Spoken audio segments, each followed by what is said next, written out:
Bom dia, pessoal, tudo bem? A aula hoje de revisão, a gente vai fazer uma discussão dentro da unidade 3 e unidade 4.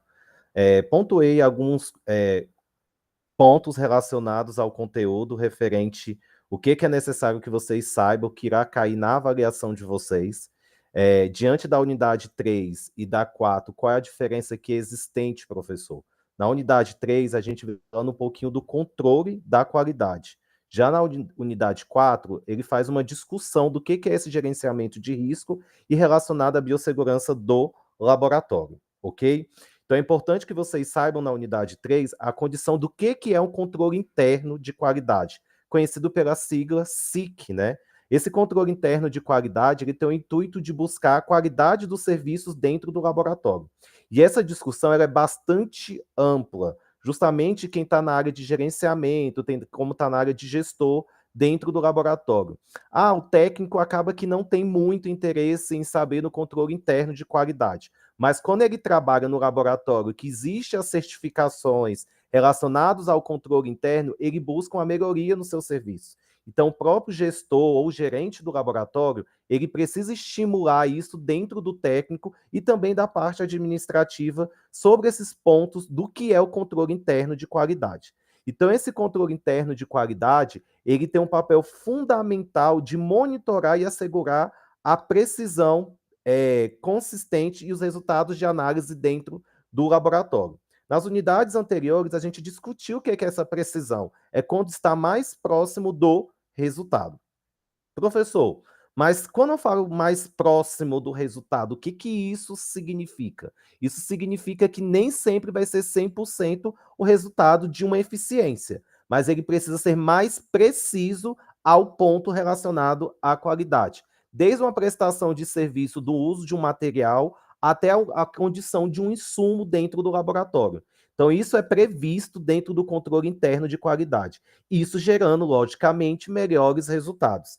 Essa destinação ela é fundamental na construção de relatórios técnicos. Então, lembrando que existe a acreditação dentro do laboratório clínico e essa acreditação ela só é certificada dentro do laboratório clínico quando eu tenho um controle interno de qualidade preciso, ou como o próprio diz o SIC, com qualidade.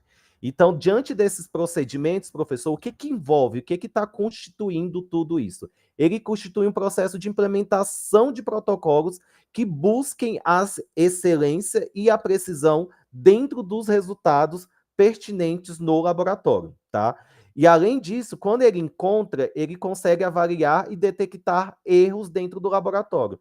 Quais são os erros previstos? Dentro desses indicadores, dentro do laboratório, o que é mais previsto, o que está mais propício a ter erros. Por quê? A partir desse controle, eu consigo avaliar indicadores. E esses indicadores, eles vêm nos ajudando a contribuir no formato de avaliação de erros. Professor, mas só erros? Não, também fatores positivos. Então, acaba que esse controle interno, ele gera dados, ele gera indicadores, e dentro do laboratório eu consigo assegurar onde está ocorrendo mais erros ou que está sendo mais positivo na construção, na busca de qualidade dentro do laboratório, tá? É interessante ressaltar e discutir sobre esse tema, justamente porque qual é o objetivo final do controle interno de qualidade, né? Propor padrões que são necessários para buscar evidências e mostrar resultados mais precisos diante de uma entrega de uma amostra, né? Quando eu falo entrega de uma amostra, a entrega de um resultado àquele usuário que depende do laboratório, aquele que faz uma coleta, aquele que entrega um insumo também que irá virar através de uma coleta, um resultado ao usuário que é responsável em receber o resultado dentro do laboratório clínico também. Então, tudo isso é previsto buscar uma excelência, uma qualidade nos serviços e atividade dentro do laboratório. Professor, e quem é responsável pelo controle interno da qualidade no laboratório? O SIC. Todos envolvidos. Então, eu preciso ter um gestor que trabalhe com educação permanente, que incentive os seus técnicos e responsáveis dentro do laboratório a entender a importância e a qualidade dos serviços relacionados ao tema.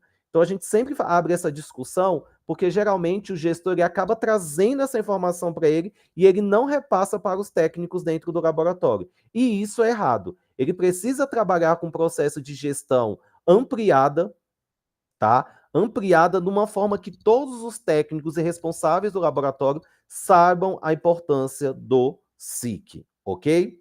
O próximo passo é o controle externo da qualidade. O que que esse controle externo da qualidade vem trabalhando, que é conhecido como SEC, né? O SEC ele já vem com aquele ensaio de proeficiência, que foi algo que a gente já discutiu na unidade 2. Esse ensaio de proeficiência são ensaios testes, onde o laboratório ele faz um ensaio, o outro laboratório faz um ensaio, e diante desses laboratórios próximos de uma rede, é comparado esses resultados. E dentro da comparação desses resultados, é avaliado a eficácia do resultado. Na verdade, a precisão. Qual foi a precisão mais próxima do resultado pertinente ao laboratório? Então, isso é avaliado de forma pontual e que laboratórios não conheçam a eficiência de cada um deles, ok?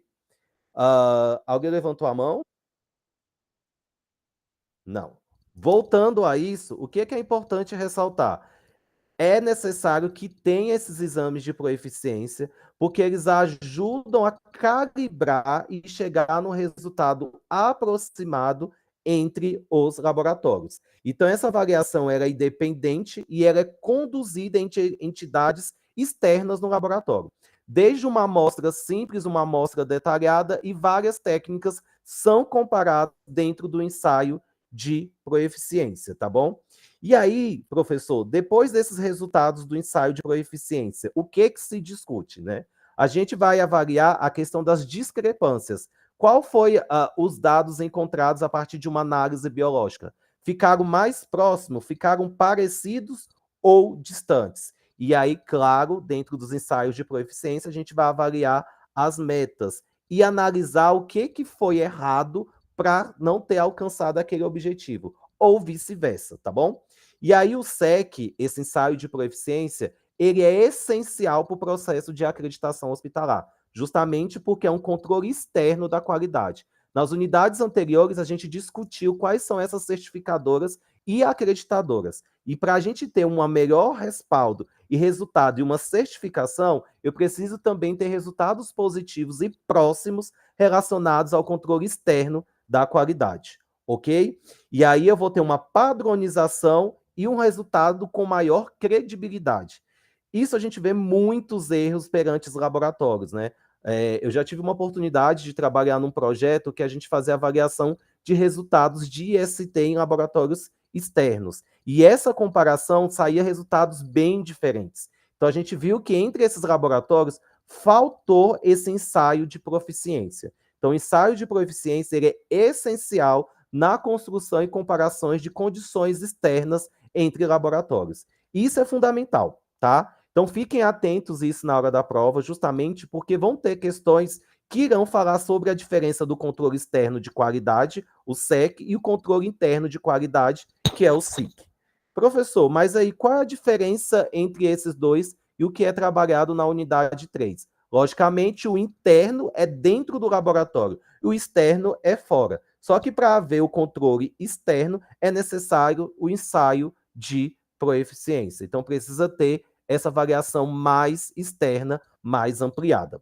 Ok? Alguma dúvida, pergunta referente à unidade 3, unidade 4? Então, a unidade 3, unidade 4, ela vem trabalhando nesse formato de compreender o controle. Lembrando que o controle é o que gera a qualidade. Temos como exemplos agora recente a questão de transplante de órgãos, doação de órgãos, que faltou um controle interno e também externo. Por quê? Né? Alguns pacientes receberam órgãos contaminados com vírus HIV. Por que que isso aconteceu? Será que foi por falta de controle? Dentro desses controles, será que não faltou um ensaio de proeficiência?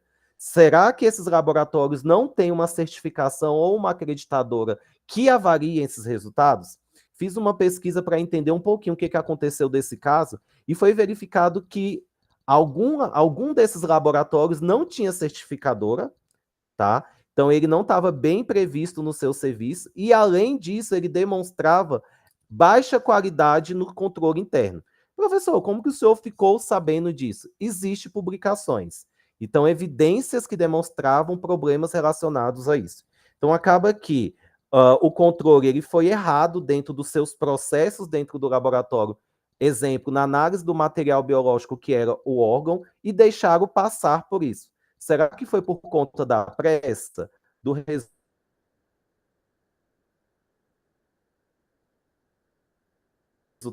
do investimento ou do que o próprio sistema público de saúde ofereceu ao laboratório? Então, isso, quando a gente discute no controle, não é só a condição do laboratório, mas quem também está externamente, como a entrega de insumos, aquele laboratório que eu busco para fazer um exame específico, eu preciso avaliar todas essas condições dentro do laboratório, ok? Então, a unidade 3, ela vem discutindo essa condição de controle interno de qualidade, controle externo de qualidade, pega alguns exemplos aí, faça uma comparação, como que é feito esse controle externo, como é feito esse controle interno, que vocês tiraram 10 na avaliação de vocês, ok? A unidade 4, ela vai trabalhar com 2 pontos, o gerenciamento de risco e a biossegurança do laboratório. O que esse gerenciamento de risco vem trabalhar? Logicamente, gerenciar os riscos possíveis dentro desse laboratório, mas riscos dentro do laboratório de análises clínicas. E qual é o objetivo do gerenciamento de risco? É identificar, avaliar e mitigar. Tá? Então, eu vou fazer uma identificação dos possíveis riscos, faço uma avaliação de acordo com a prestação de serviço dentro desse laboratório e faço uma mitigação. Professor, o que é mitigar? Diminuir o quadro de risco, porque riscos sempre irão existir. Esses riscos eles estão associados em várias práticas dentro do laboratório. E aí ele pode incluir desde uma análise potencial de fonte de perigo químico, biológico, físico e ergonômico, que é estrutural. Então, como avaliar esses riscos? Desde uma análise de um material biológico, posicionamento, como é feito essa análise, condução da atividade e realização prestadas dentro daquele laboratório. Então, tudo isso, o risco ele precisa ser avaliado. E é necessário que haja um mapeamento, né? Então, preciso de um mapa que demonstre possíveis áreas de risco. Essa área tem risco biológico e ergonômico. Essa área tem risco biológico, físico e químico. Então, todas essas avaliativas, elas precisam ser previstas e bem visualizadas dentro do laboratório. Elas precisam ser vistas a olho nu. Eu sou responsável por gerenciamento de risco de um laboratório de uma universidade, que é fora do Uniceub. E lá a gente deixa claro os principais riscos associados ao uso daquele material, ao uso daquela ferramenta, e justamente deixar claro o perigo possível. Claro, porque o laboratório ele acaba tendo um respaldo sobre qualquer situação de perigo que possa ocorrer dentro do laboratório, ok? Outra condição importante é que esses riscos eles têm um papel de diminuir os casos de incidentes, né? E buscar ferramentas que analise problemas associados. Então, lembrando, se o risco é maior na questão da coleta do sangue por perfuro cortante, eu preciso gerar um indicador sobre aquilo e averiguar por que desse risco. E criar medidas mitigadoras, ó, o ponto lá em cima, que diminuam os casos relacionados a essa temática. Tá? E como vou criar isso, professor? Através de indicadores onde o responsável técnico do laboratório, como o próprio gestor, avalia isso e demonstra aos técnicos dentro do laboratório. Ok? Outra condição importante são a questão da ferramenta e a avaliação de impacto conhecida como RAI. E aí, dentro dessas ferramentas, onde se gera esses indicadores e possíveis locais de risco, a gente vai adequar os EPIs recorrentes, o que são necessários para trabalho local, os materiais de EPI de forma coletiva, quais são os mais importantes para a instrumentalização daquela atividade e recurso, e aí eu consigo criar um plano de contingência, tá? Esse plano de contingência, como já diz o termo, ele tem um plano de prevenir esses riscos associados. E ao momento que aconteça o acidente ou risco possível, eu já tenho um plano mais à frente para evitar qualquer perigo relacionado a esse tema. Então, por exemplo, qual é o plano de contingência relacionado a um banho que você teve com algum material químico corrosivo? O chuveiro dentro do laboratório. Então, existe um plano de contingência específico para avaliação e adequação que diminui os casos e os perigos relacionados e associados aos riscos laboratoriais, tá? E aí, como ele deixa claro, ele tenta minimizar e proteger a equipe do ambiente local sobre esse problema. Ok? Dúvidas, perguntas, colocações sobre esse tema? Pessoal que não participou da aula, que não está participando, vocês podem fazer a pergunta no fórum, nos fóruns, vocês podem fazer a pergunta no chat sobre o tema. É importante que vocês participem. Professor, mas aí essa prova, ela vai ter em qual formato? Como que ela vai ser? Fiquem atentos a estudos de caso. Então, ela vai trabalhar com alguns exemplos, e desses exemplos ela vai citar alguns tipos de risco. E desses riscos, como que é feito o plano de contingência? Lembrando que as questões são contextualizadas, então acaba que ela dá uma resposta dentro do texto, só que vocês precisam contextualizar na hora de responder, ok? Na unidade 4, o ponto 4.2, ele discute a biossegurança dentro do laboratório de saúde. Essa biossegurança, ela vai avaliar principalmente os agentes biológicos que são nocivos relacionado à proteção profissional e ambiente, tá bom? Então, esse laboratório ele vai incluir os EPIs, que são usados de forma de proteção dos técnicos e gestores dentro do laboratório, e ele também vai falar um pouquinho de barreiras que são relacionadas à proteção individual ou coletiva. Por exemplo, o uso de capelas e cabines de segurança biológica. Por exemplo, eu estou fazendo um manuseio ali de um crescimento bacteriano. Então, existe a estufa, né? Então, essa estufa ela também tem uma capacidade não só protetora para o material biológico que você está manipulando, mas a você também que está manipulando naquele ambiente, tá bom? Outra condição importante é que quando a gente está fazendo o manuseio de amostras infecciosas, eu preciso ter um cuidado muito correto, direto, tá? Relacionado a isso, justamente porque essas amostras infecciosas, dependendo da condição, a transmissão ela não é só individual, ela pode ser coletiva dentro do laboratório.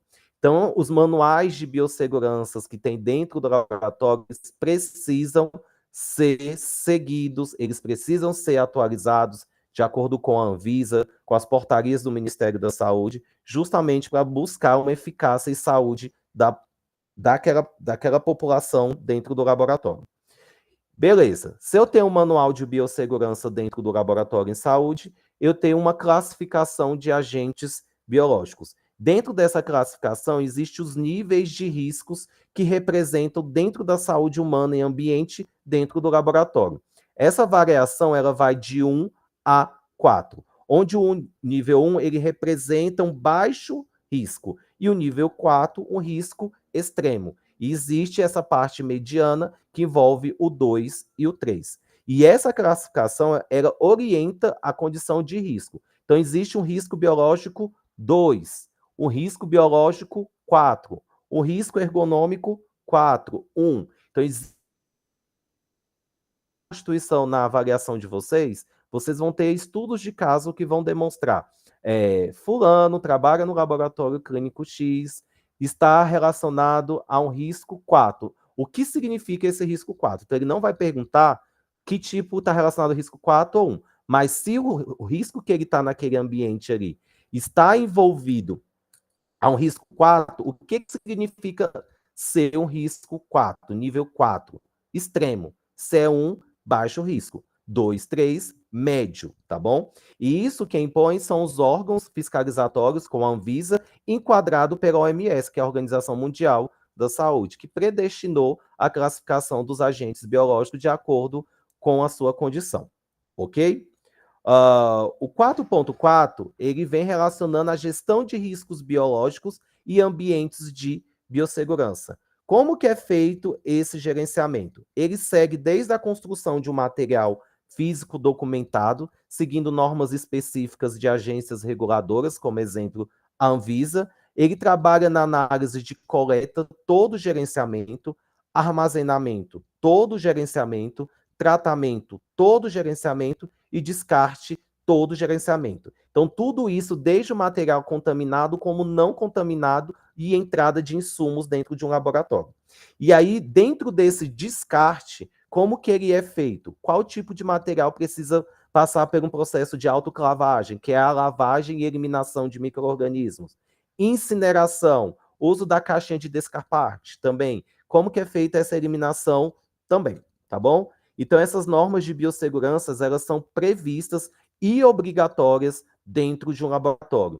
E aí, para tudo isso acontecer, eu preciso de uma gestão mais eficiente e crucial no gerenciamento de resíduos. Não só na busca do controle de qualidade na entrega de insumos de material biológico, mas também no controle, que a unidade 4 fala, sobre o manuseio desses materiais biológicos, tá, relacionado ao controle interno e externo. Então, vocês precisam ver que elas trabalham de forma associativa. Não existe qualidade se eu não tenho um gerenciamento de resíduo adequado, ok?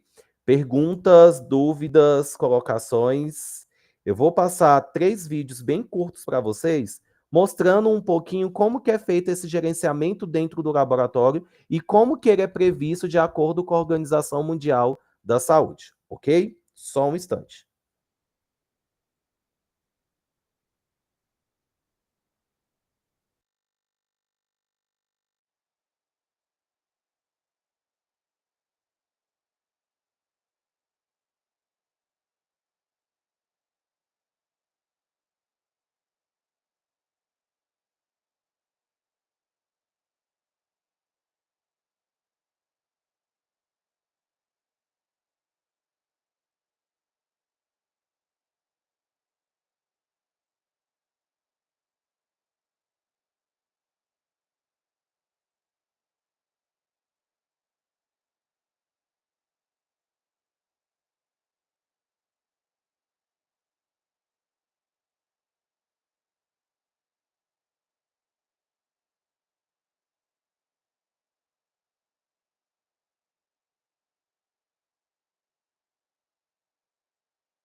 Então é isso, pessoal. Alguma dúvida?